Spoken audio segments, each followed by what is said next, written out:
네, 집값에 생활비 부담에 요즘 대출 없는 집 별로 없죠. 이 대출 금리도 많이 올라서 올 상반기 시중은행의 평균 대출 금리 3.4%로 높아졌습니다. 자, 반면 은행에 돈을 맡기면 받을 수 있는 이자는 1.3%에 불과한데요. 자, 이렇게 예금과 대출 금리의 차이, 예대 금리 차이로 은행들이 주로 돈을 버는데 상반기에만 20조 원 가까이 됩니다. 남긴 돈만 8조 4천억 원, 7년 만에 최고치였습니다. 자, 그런데 이렇게 고객들에게 높은 이자를 받아서 손쉽게 배를 불린 은행들이 정작 자기 임직원들한테는 1%대의 싼 금리에 무더기 대출을 해준 것으로 확인됐는데요. 양효걸 기자가 단독 보도합니다. 은행 창구에서 대출 상담을 받아봤습니다. 집을 담보로 잡혀도 금리는 4%대 중반. 통장과 카드를 만들어 금리 혜택을 받아도 3% 중반 아래로 낮추기는 어렵습니다.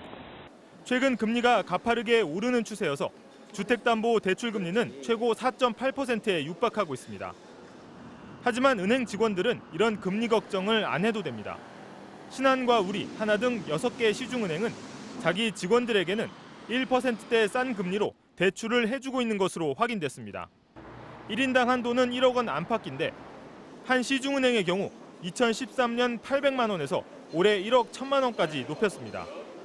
이런 1%대 대출은 2015년 말엔 81억 원에 불과했는데 시중 금리가 오르면서 이듬해 739억 원으로 불어났고 작년에도 400억 원이 넘었습니다.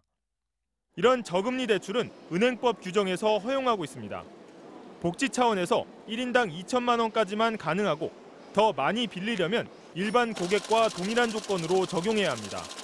하지만 은행들은 규정을 어기고 1억 원 넘게 빌려주며 자기 직원들을 챙기고 있습니다. 언제 하느냐에 따라서 흘려줬는데 임직원 중에 과거에 10년 전에 시비금리를 받았는데 그 금리가 유지되고 있다.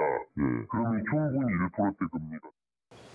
1%대 대출 외에 임직원 복지에도 은행은 소홀하지 않습니다. 한 시중은행은 해마다 옷값 70만 원, 신발값 30만 원씩을 주고 있고 헬스장, 골프장 이용료도 주고 유치원부터 대학까지 자녀 교육비 전액, 가족 병원비를 1,400만 원까지 내주는 은행도 있습니다. 이렇게 자기 식구를 위해 쓰는 돈은 이른바 땅 짚고 헤엄치기라는 이자 장사로 고객에게 벌어들인 겁니다.